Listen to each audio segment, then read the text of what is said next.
Good morning. कल बाबा ने हम बच्चों को अहंकार के बारे में समझाया कि अहंकार कैसे आता है, अहंकार से फ्री होने की युक्ति क्या है। तो आज बाबा हम बच्चों को क्रोध के बारे में बता रहे हैं कि क्रोध भी देखो कोई कम नहीं होता है। दुनिया के बड़े बड़े साधु सन्यासी जिन्होंने और सारे विकारों पर विजय प्राप्त की, परंतु क्रोध के पर वो विजय नहीं पा सके। तो क्रोध भी बाबा कहते सबसे बड़ा विकार है, नरक का वो भी द्वार है। तो क्रोध का रूट कौन सा है? तो कहेंगे रूट तो उसका हो गया देह अभिमान, बॉडी कॉन्शियस। तीन प्रकार के क्रोध होते हैं। एक है क्रोध का बिल्कुल तमो प्रधान रूप, जो हमारे हाथ और पांव के द्वारा एक्सप्रेस करते हैं। जैसे दुनिया में लोग क्रोधित हो जाते हैं, बाबा के बच्चों में तो ऐसा क्रोध नहीं आता है, परंतु दुनिया में देखा है कि जब गुस्सा आता है तो कोई न कोई चीज उठाकर फेंकना शुरू कर देते हैं, तोड़ फोड़ शुरू कर देते हैं, चलते भी ऐसे हैं जैसे पूरी धरती हिल रही है। या तो ये जो एक्शन के द्वारा जो प्रदर्शित करते हैं वो है क्रोध का तमो प्रधान रूप। दूसरा बाबा कहते रजो प्रधान क्रोध होता है। ये बाबा कहते शब्दों के द्वारा एक्सप्रेस करते हैं। आप हम सबको अनुभव है, देखा हुआ भी है। तो जब क्रोध आता है तब व्यक्ति क्या बोलता है? बिना सोचे समझे बोल देता है, और जो बोलता है उसको खुद को भी पता नहीं होता है। तो ये जो क्रोध है वो शब्दों के द्वारा जो एक्सप्रेस होता है। और तीसरा क्रोध बाबा कहते हैं हमारे आंखों के द्वारा जो प्रदर्शित होता है, हमारे चेहरे के द्वारा जो एक्सप्रेस होता है, in a form of annoying someone. या कोई व्यक्ति हमें पसंद नहीं है तो उसके चेहरे और नैन चैन से पता चल जाता है कि ये उस व्यक्ति को लाइक नहीं कर रहा है, डिसलाइक कर रहा है। तो ये बाबा कहते आंखों और चेहरे के द्वारा प्रदर्शित होता है। तो तीन प्रकार के क्रोध है। कहते हैं ना कि जिनके घर में क्रोध का वास होता है उसके घर में कहते पानी के मटके भी सूख जाते हैं। पानी के मटके की तो बात छोड़ो, उसके शरीर का खून भी सूख जाता है। क्योंकि क्रोधी व्यक्ति क्या करता है? अंदर ही अंदर जलता रहता है, और जो भी व्यक्ति उसके कांटेक्ट में आएगा ना उसको भी वो जलाता रहता है। तो क्रोध भी एक चिता का काम करता है, खुद भी चलता, दूसरों को भी चलाता। क्रोध के लिए बाबा कहते हैं कि वो एक इविल स्पिरिट है, भूत की तरह है।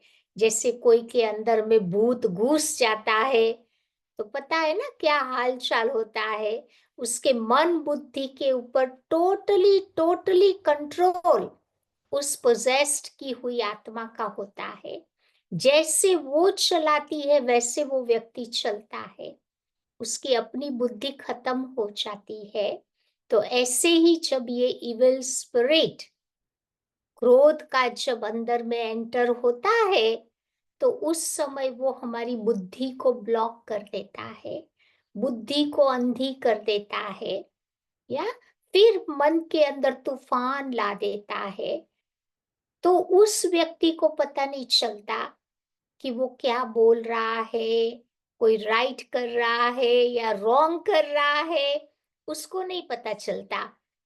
इसीलिए बाबा कहते हैं कि ये एंगर एक इविल स्पिरिट का काम कर रहा है, भूत का काम कर रहा है। कैसे भी करके इस भूत को मुझे भगाना है।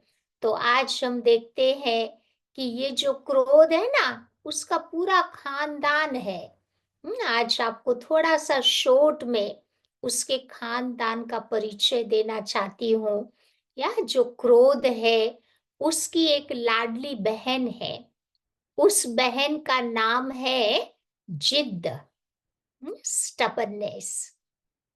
स्टबर्ननेस भी एक डिटर्मिनेशन ही है, लेकिन वो नेगेटिव फॉर्म में है, इसीलिए उसको हम जिद कहते हैं। और वो है पॉजिटिव फॉर्म।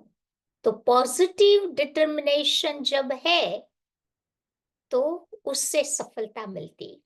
जिद वाला व्यक्ति कभी भी कोई बात को सिद्ध नहीं करता, लेकिन सिद्ध करने की वो बहुत कोशिश करता, उसमें उसकी एनर्जी सारी वेस्ट हो जाती। दूसरा बाबा कहते क्रोध की वाइफ भी है। उसकी वाइफ का नाम है हिंसा, वायलेंस। क्रोध वाला जो व्यक्ति होगा, किसी को भी मारने में सोचेगा नहीं, तुरंत वो काम किसी का तमाम कर देगा। तो क्रोध की वाइफ हो गई हिंसा। फिर क्रोध का एक बड़ा भाई भी है। उस भाई का नाम है अहंकार। क्रोध वाले व्यक्ति में ईगो जरूर होगा। थोड़ा भी उसका ईगो हर्ट हुआ ना, बहुत गुस्सा आएगा। तो ये क्रोध का बड़ा भाई है। फिर क्रोध का बाप भी है, उसका फादर भी है, जिससे वो डरता है। तो उसके फादर का नाम है भय, फियर। कितने प्रकार के भय हैं आज लोगों में। सबसे बड़े से बड़ा भय कौन सा है? चाहे हॉस्पिटल में जाके देखो, कितनी भी आत्मा को सफरिंग है, लेकिन कोई व्यक्ति शरीर छोड़ना नहीं चाहेगा, क्योंकि अंदर में डर है कि शरीर छोड़ने के बाद आत्मा कहाँ जाती है, क्या करती है। अगर उसको ज्ञान नहीं होगा तो नेचुरली उसको अंदर ही अंदर डर लगेगा। लेकिन बाबा ने हम बच्चों को बहुत क्लियर नॉलेज दे दी है कि शरीर छोड़ने के बाद आत्मा इधर उधर किधर भी नहीं जाती, सीधा अपने घर बाबा के साथ जाती है। तो हम बाबा के बच्चों को वो भय निकल जाता है। फिर क्रोध की दो बेटियां भी है। दो बेटियों का नाम है निंदा और चुगली, गॉसिप और डेफेमेशन। बार बार जहां गॉसिप होगा डेफिनेटली वहां पर हम किसी की निंदा जरूर करेंगे। आज मैंने उस व्यक्ति की निंदा की, वो व्यक्ति वही मेरे कर्म वापस मेरे पास आएंगे। वो व्यक्ति किसी और की डबल निंदा मेरे आगे करेगा। तो हर एक्शन का आप देखो रिएक्शन है। इसीलिए बाबा कहते हैं कि ये जो क्रोध की बेटियां है ना, चुगली और कौसब, उससे मुझे अपने आप को बचा के रखना है। फिर क्रोध का एक बेटा भी है, उसका नाम है वैर। एनिमोसिटी रखना किसी के लिए, वैर रखना। आज उसने ये किया, मैं भी उसको ये करके दिखाऊंगी। तो ये उसका बेटा हो गया वैर। फिर उसकी क्रोध के खानदान की एक नक चढ़ी बहू भी है। उसकी डॉटर इन लॉ भी है। उस डॉटर इन लॉ का नाम है ईर्ष्या, ज्वेलसी। तो जहां क्रोध होता है वहां पर कंपैरिजन की भावना आती है, कंपटीशन की भावना आती है। तो इससे ही ईर्ष्या का जन्म होता है। उस व्यक्ति के पास इतना है, मेरे पास क्यों इतना है? उस व्यक्ति के साथ हम अपनी कंपैरिजन करते हैं। तो फिर ये ईर्ष्या का भाव अंदर में जागृत होता है। फिर क्रोध की ग्रैंड डॉटर भी है। उस ग्रैंड डॉटर का नाम है घृणा। किसी को हेट करना, फीलिंग ऑफ हेट्रेट अंदर जागृत करना। वो हो गई क्रोध की ग्रैंड डॉटर, पोती। फिर क्रोध की माँ भी है। उसकी माँ कौन सी है? तो उसकी माँ है उपेक्षा भाव, किसी के प्रति रखना, किसी को इग्नोर करना, उपेक्षा रखना। तो ये क्रोध की माँ हो गई। फिर क्रोध का दादा भी है। दादा कौन सा हो गया? तो क्रोध का दादा है द्वेष भाव रखना। किसी के प्रति थोड़ी भी अंदर में ऐसी घृणा का दे द्वेष भाव है, तो वही मेरी नेगेटिव फीलिंग्स उस आत्मा को टच होगी। वो आत्मा भी मेरे बारे में नेगेटिव ही सुनना शुरू करेगा। इसीलिए बाबा अभी बहुत डिटेल में नहीं जाते, उसके ग्रैंड चिल्ड्रन भी है, ग्रेट ग्रेट ग्रैंड चिल्ड्रन भी है, लेकिन इसकी जो इंटीमेट फैमिली थी, वो आपको बता दी। इसीलिए बाबा कहते इस खानदान से हमें जितना दूर रह सके उतना दूर रहना है। तभी तो जा करके हम ये क्रोध के भूत को अपने जीवन से हम भगा सकेंगे। क्योंकि क्रोध के पुंगरे ही कितने सारे हैं। उसके जो सूक्ष्म में जो अंश होते हैं, वही अंश धीरे धीरे वंश का काम कर लेते हैं। तो इसीलिए बाबा कहते हैं कि जब भी क्रोध का भूत आवे तो क्या करें हम? जिस आत्मा ने हमारा खराब किया है, जिस आत्मा ने मुझे गाली दी है, जिस आत्मा ने हमारी डेफमेशन की है, तो बाबा कहते उन आत्माओं के प्रति हमें रहम की भावना रखनी है। उन आत्माओं के प्रति बाबा कहते शीतल जल द्वारा गुण दान करते रहना है। तब जा करके हम उसको भी मदद कर सकेंगे, अपने आप को भी मदद कर सकेंगे। तब जा करके ये क्रोध का भूत हमारे जीवन से दूर होगा। उसकी एक बहुत सुंदर एक कहानी बताते हैं कि एक बार क्या हुआ था कि एक व्यक्ति, एक बहन थी जो श्री कृष्ण की बहुत बहुत भगत थी, परंतु वो बहुत गरीब थी। एक बार बहुत ऐसी कोई सिचुएशन उसके लाइफ में आ गई, तो कई दिनों से खाना पीना नहीं मिला पूरे फैमिली को। तो दुखी थी पूरी फैमिली। तो एक दिन वो जो बहन थी, उसने रेडियो के माध्यम से श्री कृष्ण को अपना संदेश भेजा, क्योंकि श्री कृष्ण की वो भगत थी, उसको ही भगवान समझती थी। तो उसको संदेश भेजा कि वे उसकी मदद करे। तो ये बात सुन करके एक दूसरा व्यक्ति था, बहुत नास्तिक था, घमंडी था, अहंकारी था। उसने ये उसका मैसेज सुना, तो उसने सोचा कि क्यों नहीं इस महिला के साथ हम मजाक करें, या तो ताकि वो मजाक से उसकी जो भगवान के प्रति आस्था प्यार है वो डगमगा जाएगा। तो ये जो धनवान व्यक्ति था, उसने अपने सेक्रेटरी को भेजा और कहा कि तुम ढेर सारा सामान लेके जाओ और उस महिला को इतना दो ताकि उसको कुछ महीने तक उसको कोई चीज की तकलीफ नहीं हो, इनफ राशन पानी मिल जावे। और जब वो महिला पूछे कि ये सब किसने भेजा, तो तुम बता देना शैतान ने ये सब कुछ भेजा है। तो जैसे ही वो व्यक्ति महिला के पास पहुंचा, सामान पहुंचा दिया, उसके परिवार ने पहले तो भोजन किया, तृप्त हो गए। फिर वो सारा वो बहन राशन वगैरह अलमारी में रखने लगी। जब महिला ने पूछा, उसने पूछा ही नहीं कि ये सारा किसने भेजा, तो वो सेक्रेटरी से रहा नहीं गया। उसने कहा कि आपको जिज्ञासा नहीं होती कि ये सब भेजा किसने, वो जानने की आपको इच्छा नहीं हो रही है? तब उस महिला ने बेहतरीन जवाब देते हुए कहा कि उसमें पूछने का क्या, श्री कृष्ण जब किसी को, भगवान जब किसी को आदेश देता है, तो शैतानों को भी उस आदेश का पालन करना पड़ता है।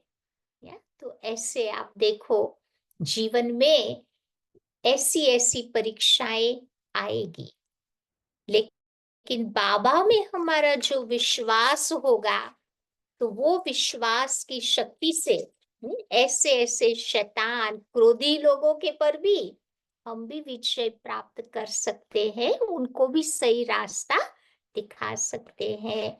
तो आइए सुनते हैं आज की 12 नवंबर की मुरली। बाबा कहते, मीठे बच्चे, बाबा आए हैं तुम बच्चों का श्रृंगार करने। सबसे अच्छा श्रृंगार है, कौन सा है? बेस्ट श्रृंगार वो है पवित्रता का। क्योंकि प्यूरिटी इज द फाउंडेशन।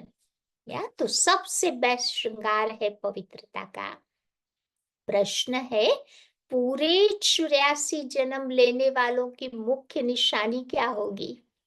कैसे पता चले कि लास्ट साइकिल में हमने पूरे 84 जन्म लिए हैं? तो आज बाबा निशानी बता रहे हैं। वो बाप के साथ साथ टीचर और सतगुरु तीनों को याद करेंगे। बाप, टीचर, सतगुरु तीनों को याद करेंगे। ऐसे नहीं कि बाप याद आवे तो टीचर भूल जावे। जब तीनों को याद करे तब ही कृष्णपुरी में जा सके, अर्थात आदि से वो पाठ बचा सके। दूसरी बात, उन्हें कभी भी माया के तूफान हरा नहीं सकेंगे। जो बाबा के बच्चे 84 जन्म लिए हैं, उनको बाबा कहते माया के तूफान हरा नहीं सकेंगे। तो दो बातें याद रही ना, उनको बाप, टीचर, सतगुरु तीनों ही याद आएंगे। और दूसरी बात बताई, माया के तूफान कभी भी हरा नहीं सकेंगे। ओम शांति। तो बाप पहले बच्चों को कहते हैं कि ये भूल तो नहीं जाते हो ना? कौन सी बात नहीं भूलते हैं? हम बाप के आगे, टीचर के आगे, सतगुरु के आगे बैठे हुए हैं। सवेरे सवेरे जब बाबा को गुड मॉर्निंग करते हैं, अमृत वेला करते हैं, तब बाबा को बाप के रूप में याद करें। जब बाबा की मुरली सुनते हैं तो याद करो, बाबा मेरा टीचर है, पढ़ा रहा है, मैं आत्मा गॉडली स्टूडेंट बन करके पढ़ रही हूँ।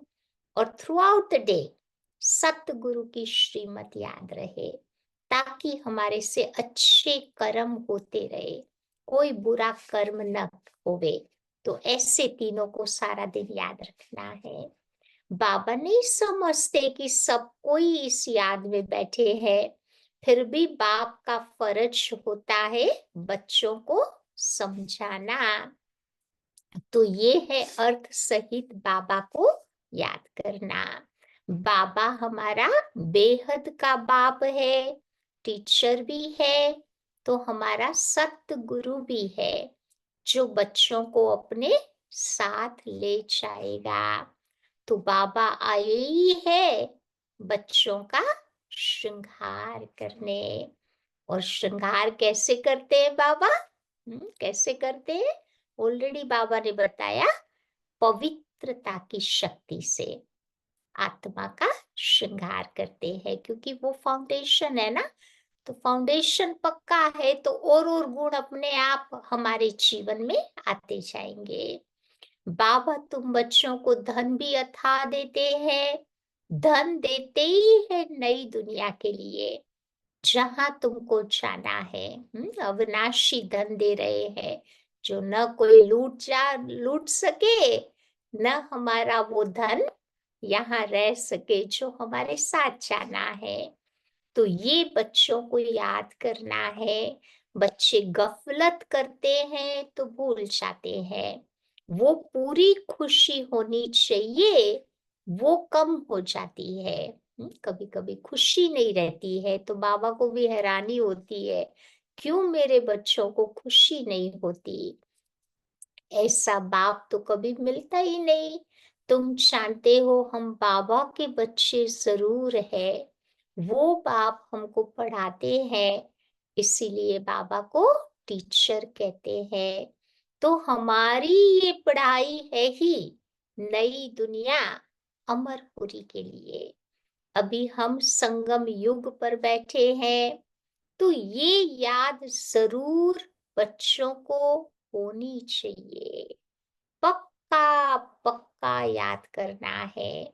ये भी तुम जानते हो, इस समय कंसपुरी आसुरी दुनिया में है। समझो कोई को साक्षात्कार होता है, परंतु साक्षात्कार से कोई कृष्णपुरी व उसकी डिनेस्टी में नहीं जा सकेंगे। मीरा को भी कृष्ण का साक्षात्कार होता था। तो बाबा कहते साक्षात्कार से कोई स्वर्ग का मालिक नहीं बनेगा, उसके लिए पुरुषार्थ करना पड़ेगा।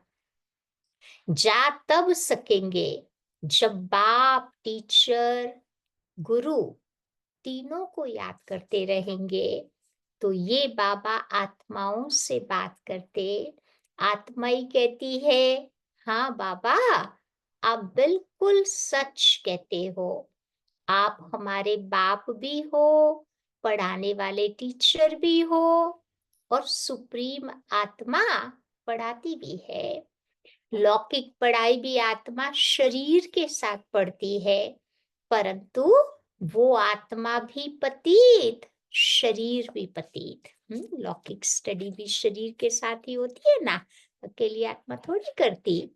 दुनिया के मनुष्यों को ये पता नहीं कि हम नरकवासी है।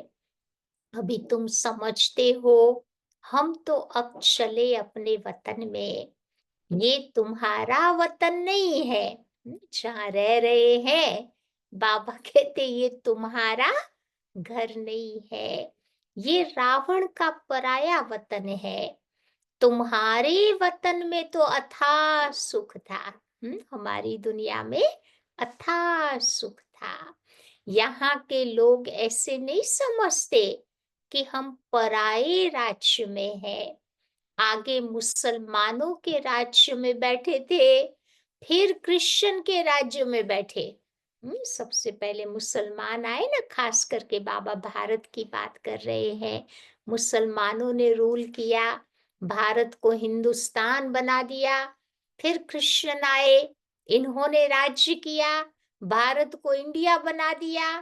अब बाबा आया है फिर से उसे भारत बनाने के लिए। तो अभी तुम बच्चे जानते हो, हम अपने राज्य में जाते हैं। आगे रावण राज्य को हम अपना राज्य समझ करके बैठे थे। ये भूल गए हैं कि हम पहले पहले राम राज्य में थे। फिर 84 जन्मों के चक्कर में आने से रावण राज्य में दुख में आकर के पड़े हैं। अब पराये राज्य में तो दुख ही होता है ना, अपने राज्य में सुख होगा ना, पराये राज्य में तो दुख ही होता। तो सारा ज्ञान तुम बच्चों के अंदर में आना चाहिए। बाबा तो जरूर याद आएगा, परंतु तुम्हें तीनों को याद करना है। बाप, टीचर और गुरु। ये नॉलेज भी मनुष्य ही तो ले सकते हैं ना, जानवर थोड़े पढ़ेंगे। ये भी तुम बच्चे समझते हो। वहां कोई बैरिस्ट्री आदि की पढ़ाई नहीं होगी। सतयुग में बैरिस्टर की, वकील की जरूरत ही नहीं है। बाबा कहते वहां डॉक्टर की भी जरूरत नहीं होती। वहां पुलिस भी नहीं होती, हॉस्पिटल भी नहीं होते। तो बाबा कहते ऐसी दुनिया का बाबा हमें मालिक बना रहे हैं। तो बाबा यहाँ ही तुमको माला माल कर देते हैं। ये तो सब राजाएं नहीं बनते, व्यापार भी चलता होगा, परंतु वहां तुम बच्चों को अथाह धन रहता। घाटा आदि होने का वहां कायदा ही नहीं है, लूट मार भी वहां नहीं होती। चोरी चकारी भी वहां नहीं होगी। उसका तो नाम ही है स्वर्ग। अभी तुम बच्चों को स्मृति आई है कि हम स्वर्ग में थे, फिर पुनर्जन्म लेते लेते कहाँ आ गए? नरक में आ गए ना। तो बाप कहानी भी उन्हों की ही बताते हैं। 84 जन्म नहीं लिए होंगे तो माया बार बार हरा देगी।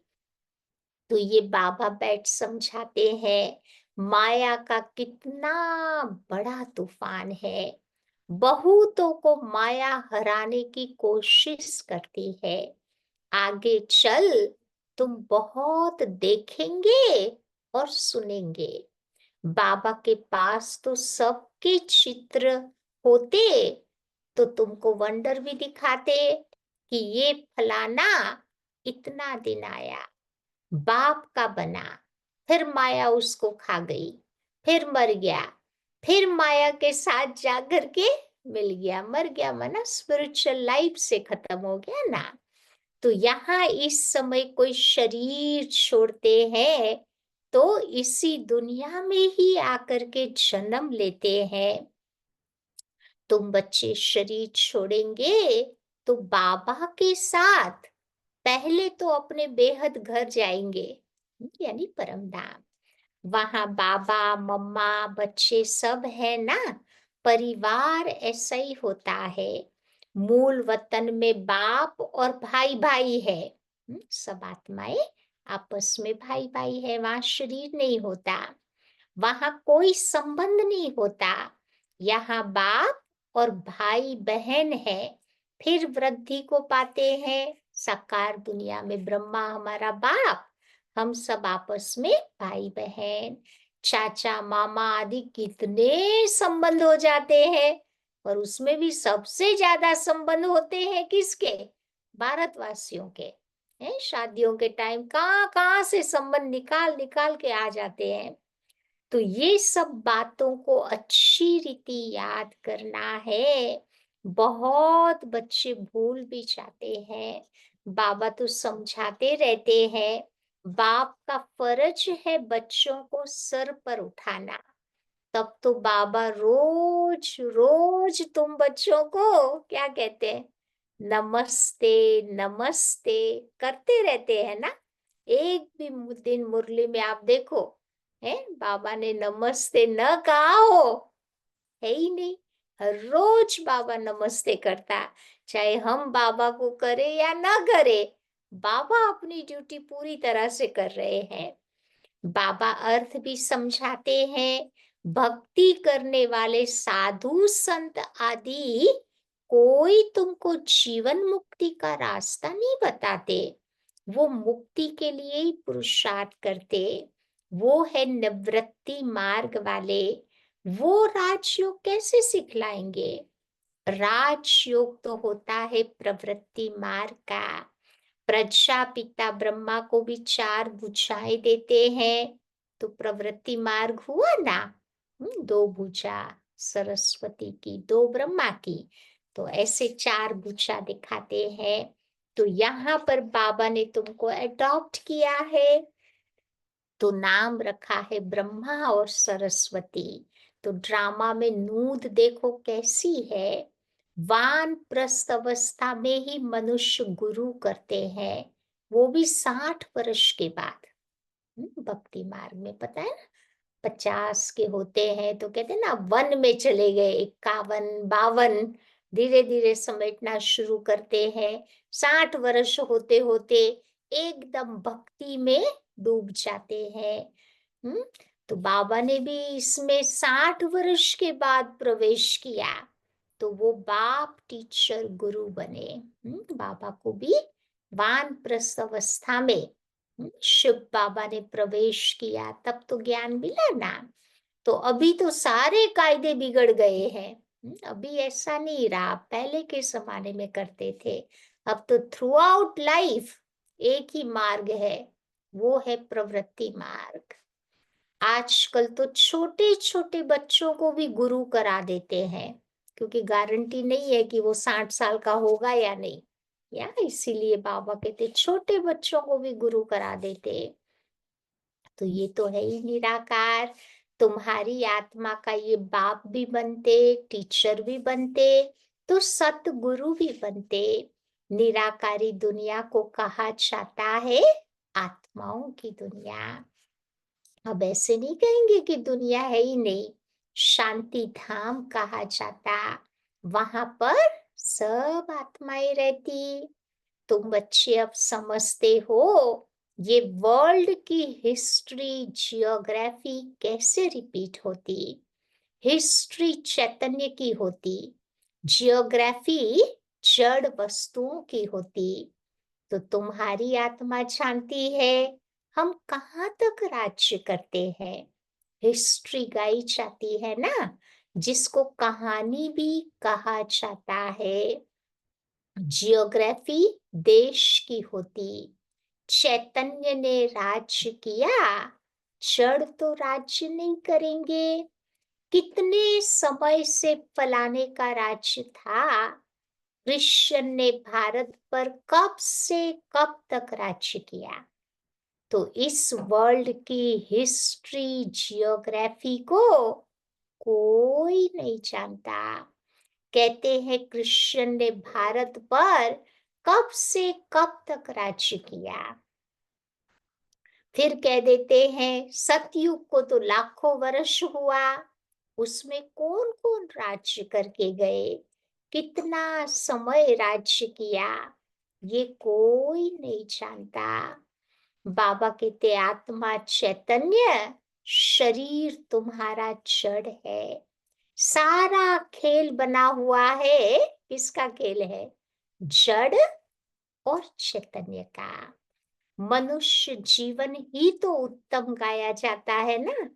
आदमशुमारी भी मनुष्यों की गिनी जाती है। नहीं, वो कितना पॉपुलेशन है उसकी गिनती करते हैं ना, तो उस समय मनुष्यों की गिनती करते, एनिमल्स की, प्लांट्स की वगैरह की नहीं होती है। जानवरों की तो कोई गिनती कर न सके। तो सारा खेल तुम्हारे पर है।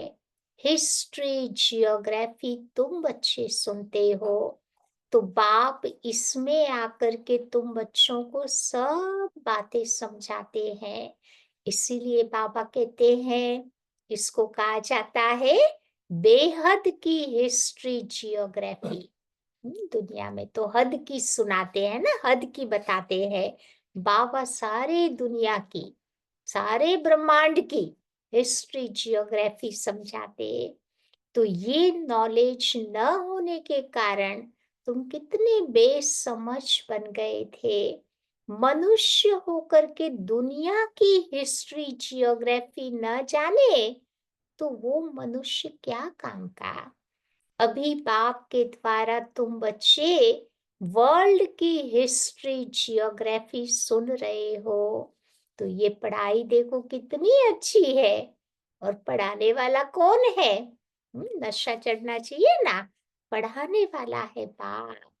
वही ऊंचते ऊंच पद भी दिलाने वाला है इन लक्ष्मी नारायण का। और जो उन्हों के साथ स्वर्ग में रहते हैं उन्हों का भी ऊंच पद है ना। वहां तो बैरिस्टर आदि होते ही नहीं सतयुग में। फिर बाबा याद दिला रहे बैरिस्टर नहीं होगा, वकील नहीं होगा। क्यों वकील नहीं होगा? क्योंकि अभी बाबा ने हमें सिखा दिया ना कि विकारों को कैसे कील करना है। तो अभी विकारों को कील कर दिया तो फिर वहां वकील की जरूरत ही नहीं होती। तो बाबा कहते हैं कि हुनर न सीखे तो फिर वह मकान आदि कैसे बनेंगे। एक दो का हुनर तो सीखते हैं, नहीं तो मकान आदि कौन बनाएगा। मॉडर्न साइंस डेफिनेटली वहां पर होगी। तभी तो बाबा के लिए सारे काम फटाफट होंगे ना। तो सारा रास बाबा तुम बच्चों को समझाते हैं, परंतु तुम्हारी बुद्धि में नंबरवार पुरुषार्थ अनुसार बैठता है। सुनाने वाला बाबा एक, ज्ञान एक, परंतु बाबा कहते बुद्धि में समझ में आता है नंबरवार पुरुषार्थ अनुसार। तुम जानते हो ये चक्र फिरता रहता है। इतना समय हम राज्य करते थे, फिर रावण के राज्य में आते हैं। दुनिया को इन बातों का पता नहीं है कि अभी हम रावण के राज्य में हैं। अभी तुम बच्चों को इसकी स्मृति आई है। अभी तुमने समझा है कि सारे सृष्टि पर रावण का राज्य है। तब तो सब कहते हैं, क्या कहते हैं, कि हमको राम राज्य चाहिए। तो बताओ अब लिबरेट कौन करेगा? समझते हैं गॉड फादर लिबरेट कर, गाइड बन करके हमको ले जाएंगे। अब भारतवासियों को इतना अक्ल नहीं है, ये तो बिल्कुल तमो प्रधान है। वो न तो इतना दुख उठाते, न उतना सुख पाते हैं। भारतवासी सबसे सुखी बनते हैं तो दुखी भी बनते हैं, हिसाब है ना। अभी कितना दुख है। जो रिलीजियस माइंडेड होते हैं वो तो याद करते हैं कि ओ गॉड फादर, ओ लिबरेटर, तुम्हारी दिल में भी है कि बाबा करके हमारे दुख हर कर सुख धाम ले जाते। वो तो कहते हैं खाली कि हमको शांति धाम ले चलो, और तुम कहेंगे हमें खाली शांति धाम नहीं जाना है, परंतु तुम कहेंगे कि हमको शांति धाम सुख धाम ले चलो। तो अब बाबा आया है तो बच्चों को बहुत खुशी होनी चाहिए। भक्ति मार्ग में कन रस बहुत है, और ज्ञान मार्ग में मन रस है। वहां कन रस है, उसमें रियल बात कुछ नहीं होती। आटे में नमक मिसल है, रियल बात कितनी होती है, वो थोड़ी सी। अब चंडिका देवी का भी मेला लगता है। अब चंडियों का भी फिर मेला क्यों लगता है? चंडिका देवी, उसका वाहन बताते हैं, गधे पर सवारी है। तो बाबा कहते उसका मेला क्यों लगता है? चंडी किसको कहा जाता है? तो बाबा ने बतलाया है कि चंडाल का जन्म भी यहाँ के ही लेते हैं। यहाँ रहकर बाबा के पास खाकर पीकर फिर कुछ दे करके कहते हैं कि हमने जो दिया वो हमको वापस करो। हम नहीं मानते हैं, फिर उनको संशय पड़ जाता है। तो बताओ वो जाकर के क्या बनेंगे? ऐसी चंडिका का भी मेला लगता है। क्यों? क्योंकि सतयुगी तो बनते हैं ना, कुछ समय तो मददगार बने तो स्वर्ग में तो आ जाएंगे। क्योंकि थोड़ा टाइम, जितना टाइम वो बाबा के पास रहे, सेवा तो की, बाबा के मददगार बने, तो फिर बाबा कहते हैं छोटा मोटा पद मिल जाएगा चंडिका देवी के रूप में। कोई कोई देवी देवताओं को आप देखो सारा साल याद करते हैं, कोई कोई को साल में एक ही बार याद करते हैं। तो चंडिका देवी को एक ही बार याद होता करते हैं। तो बाबा कहते हैं कि भगत लोग जानते नहीं है, ज्ञान तो बाबा के पास है।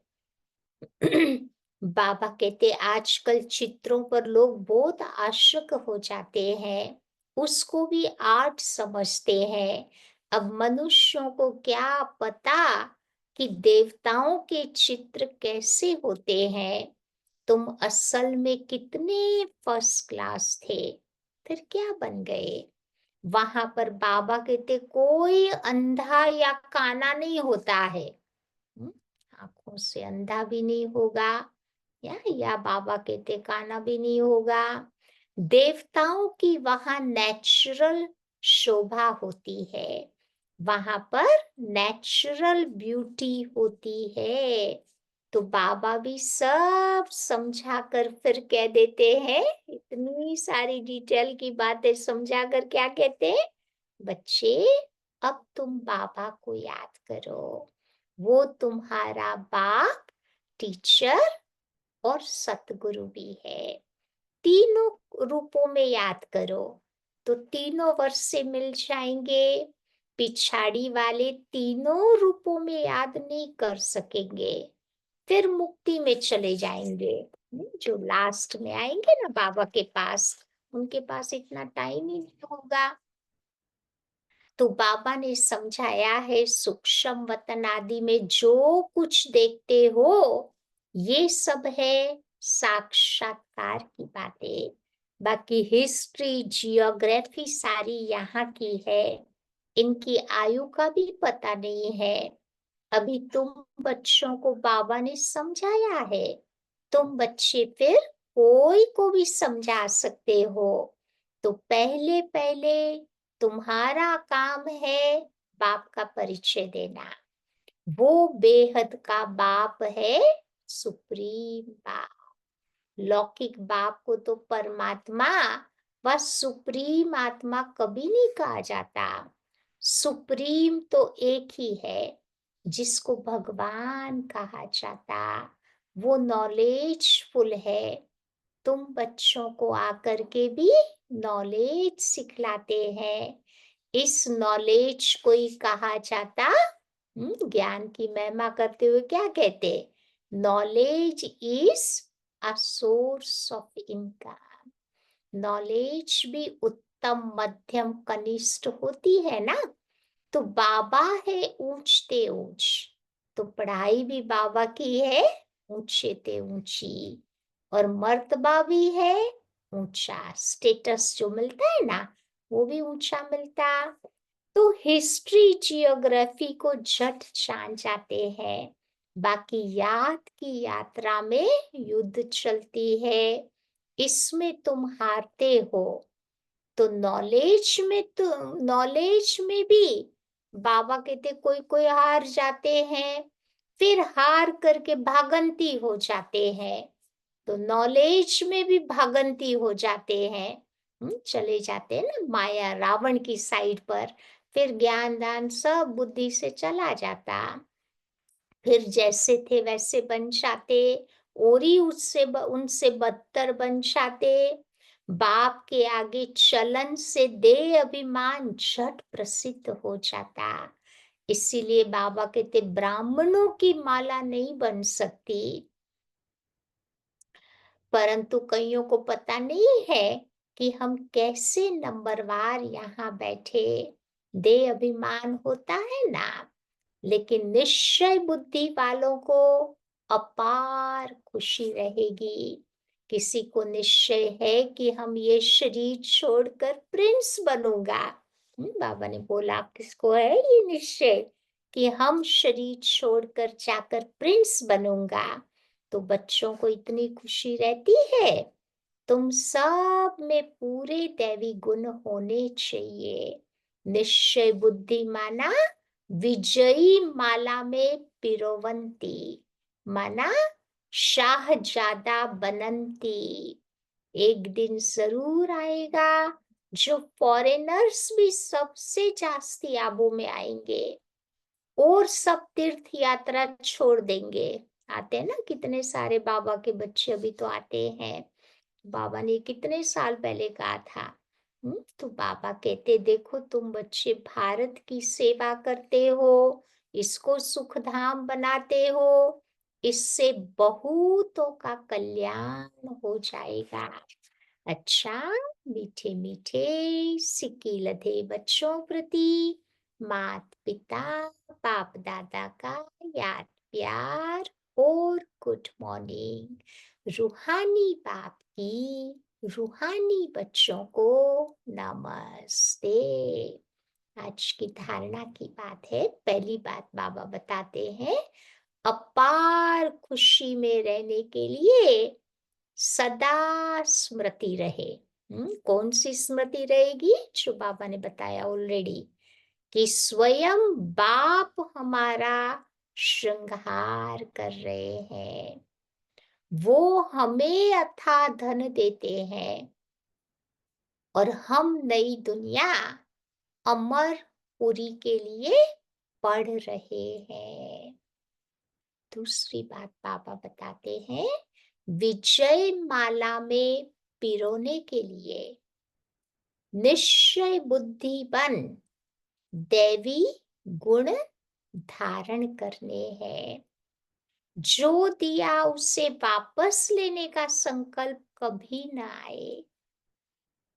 संशय बुद्धि बन अपना पद नहीं गवाना है। आज का वरदान है, क्रोधी आत्मा को रहम के शीतल जल द्वारा गुणदान करने वाले वरदानी आत्मा भव। क्रोधी आत्मा को रहम के शीतल जल द्वारा गुणदान देने वाले वरदानी आत्मा भव।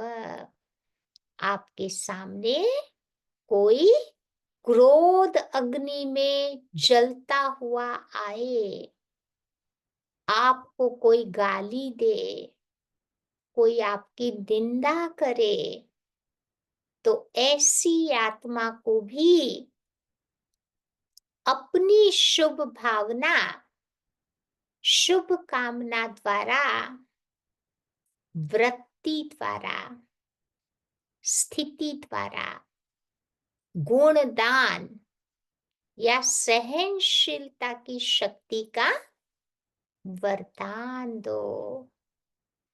क्रोधी आत्मा परवश आत्मा है।